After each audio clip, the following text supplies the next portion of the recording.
अपने लोगों के बीच में वो कोई नई चीज है तो वो जानी चाहिए। जिस गांव में तुम रहते हो ना, उस गांव में 4 घर ब्राह्मणों के, देश की तो छोड़ो, पहले उन्हें निकाल के दिखाओ। जिस गांव में पैदा हुए हो तो उस गांव से निकाल करके दिखाओ। तो आप कौन लोग हो जो बाबा साहब डॉक्टर अम्बेडकर से ज्यादा बुद्धिमान हो गए हो और ये कह रहे हो कि इनको विदेश भेजेंगे? कैसे भेजोगे? कौन सा फॉर्मूला है तुम्हारे पास में? बताओ मुझे जरा। हमारे बहुत सारे नेता बोलते हैं हिंदुस्तान शब्द हमारे लिए नहीं है, लेकिन फिर भी बोला जाता है। लेकिन अगर दलित शब्द की मैं बात करूं तो 1818-1819 के आसपास जब चमार शोध पर डिस्कस हुआ था, चमार एक तमाम साथियों का धन्यवाद। कम से कम इस बहाने से हम लोग मिल लेते हैं। और ये बड़ी बात है कि वर्तमान समय में भागदौड़ भरी जिंदगी में अगर हम 150 लोग मिलकर के बड़े बड़े सेमिनार नहीं कर पा रहे हैं, छोटे छोटे सेमिनारों में भी अगर मिल लेते हैं और हमारे विचार आदान प्रदान हो जाते हैं, तो मैं समझता हूं कि बहुत सारी बातें जो है वो एक दूसरे के साथ शेयर हो जाती है। मैं देश भर में जाता हूं, बहुत सारे लोगों के विचार सुनता हूं, तो मैं भी सोचता हूं कि अपने लोगों के बीच में वो कोई नई चीज है तो वो जानी चाहिए। मैं कुछ चीजों से इत्तेफाक नहीं रखता हूं। अभी मैं किसी का विरोध भी नहीं कर रहा हूं।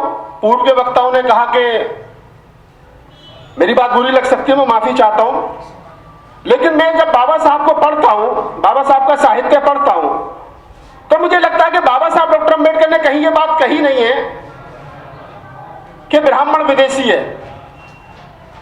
कहा है कहीं? बाबा साहब ने लिखा है कहीं? नहीं लिखा ना। जब बाबा साहब डॉक्टर अम्बेडकर जैसा बुद्धिमान व्यक्ति, जिसको जो हमारे आइडल हैं, जो हमारे आदर्श हैं, जब उन्होंने आज तक ये बात किसी किताब में, किसी ग्रंथ में, किसी मंच पर नहीं कही कि आर्यंस, ये ब्राह्मण जो है ये आर्यंस और ये यूरेशिया से आए या वगैरह वगैरह, उनके बारे में उस संदर्भ में कोई बात नहीं कही। और यहां तक कि बाबा साहब डॉक्टर अम्बेडकर ने तो चौथा वर्ण भी मानने से इनकार कर दिया। तो मुझे लगता है कि अगर हम ये बात करते हैं और ये जो मूल निवासी और ये वगैरह वगैरह जो नए नए नारे दे रखे हैं समाज में, और ये खासतौर से जो वामन मेश्राम का ग्रुप है और जो वाम से पहले लोग हैं जिन्होंने कहा है कि ये आर्यंस और मूल निवासी और विदेशियों के बीच की लड़ाई है, तो मेरा बड़ा एक अच्छा सा सवाल है उन लोगों के सामने। मेरी बात बुरी लगती है ज्यादातर वाम से पालों को। मैं कहता हूं कि भी बाबा साहब डॉक्टर अम्बेडकर ने जब ये नहीं कहा कि आज ब्राह्मण जो है वो विदेशी है, और बाबा साहब डॉक्टर अम्बेडकर ने संविधान को लिखते वक्त इस देश के अंदर जो भी व्यक्ति है उसको भारत की नागरिकता दी है, तो आप कौन लोग हो जो बाबा साहब डॉक्टर अम्बेडकर से ज्यादा बुद्धिमान हो गए हो और ये कह रहे हो कि इनको विदेश भेजेंगे? कैसे भेजोगे? कौन सा फॉर्मूला है तुम्हारे पास में? बताओ मुझे जरा। नहीं भेज सकते, ना तुम्हारी हिम्मत है, ना तुम्हारी औकात है। और मैं कह रहा हूं खुला चैलेंज, जिस गांव में तुम रहते हो ना, उस गांव में 4 घर ब्राह्मणों के, देश की तो छोड़ो, पहले उन्हें निकाल के दिखाओ। जिस गांव में पैदा हुए हो तो उस गांव से निकाल करके दिखाओ। नहीं निकाल सकते भाई। जो काम तुम कर नहीं सकते, जो काम संवैधानिक है नहीं, उधर ताकत लगाना, उधर नारे लगाना और समाज का पैसा इकट्ठा करके और उसके लिए सेमिनार करना और लोगों में जोश पैदा करना, मैं समझता हूं कि हमारा पैसा और हमारी ताकत गलत दिशा में लगाई जा रही है। यह तत्काल प्रभाव से बंद होना चाहिए। इस पर चर्चा नहीं होनी चाहिए। और जो भी मंच से इस प्रकार की बात कहे उससे पूछोगे क्या बाबा साहब डॉक्टर अम्बेडकर से ज्यादा पढ़ा लिखा है तू? नहीं ना। अरे जब बाबा साहब डॉक्टर अम्बेडकर ने इस बात को मानने से इनकार कर दिया और हमारे भारत का संविधान इस देश के अंदर चाहे हिंदू है, मुसलमान है, बौद्ध है, जैन है, नानक पंथी है, कबीर पंथी है, किसी भी पंथ, किसी भी धर्म, किसी भी क्षेत्र, किसी भी भाषा का रहने वाला और बोलने वाला है, उसको उसकी आजादी के अनुसार रहने की अनुमति देता है, तो ये गैर संवैधानिक बात करने वाले और अपने आप को अम्बेडकर की औलाद बताने वाले इन नालायकों के गरिबान से पूछ करके पूछो कि ये गैर संवैधानिक बात भारत के अंदर क्यों बोली जा रही है। एक बात तो मैं इसलिए मैंने बोली कि ये बात यहाँ तमाम वकील लोग ज्यादा हैं और आप लोगों की जिम्मेदारी बनती है कि संवैधानिक बात आप नहीं करोगे तो फिर कौन करेगा? आपकी जिम्मेदारी है।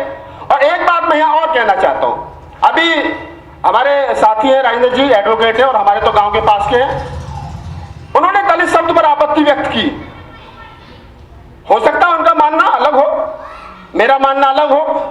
संविधान में कहीं दलित शब्द की कोई ऐसी दलित शब्द है ही नहीं और बहुत सारे लोगों ने उसका विरोध भी किया।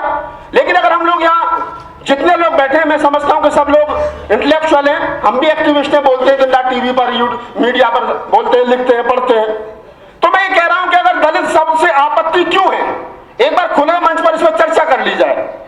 कुछ लोग कहते हैं कि नहीं दलित शब्द सही है, एज ए साहित्यकार मुझे लगता है सही है, लेकिन अगर कुछ लोग कहते हैं कि संवैधानिक नहीं है, संविधान में SC ST है, OBC है, तो फिर तो बहुत सारे शब्द ऐसे जो हम संविधान में है ही नहीं।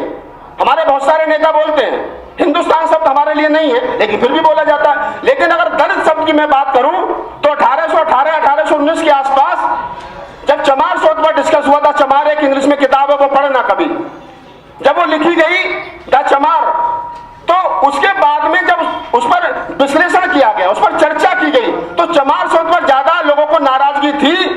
इसलिए एक अंग्रेज ने, वेंडिक्विन ने उसके लिए कहा कि द लाइट का मतलब होता है जो लोग अंधेरे से रोशनी की तरफ आए, जो लोग अज्ञानता से बुद्धिमानता की तरफ आए, वो द लाइट हुए, उनको दलित कहा गया। ये दलित शब्द किस प्रकार से लोग इसको लेते हैं मुझे नहीं मालूम, लेकिन अगर हम उस प्रकार से उसको सोच लें तो इसमें कोई आपत्ति नहीं है। और मान्यवर साहब काशीराम ने दलित शब्द को उत्तर भारत में स्थापित किया DS4 के माध्यम से।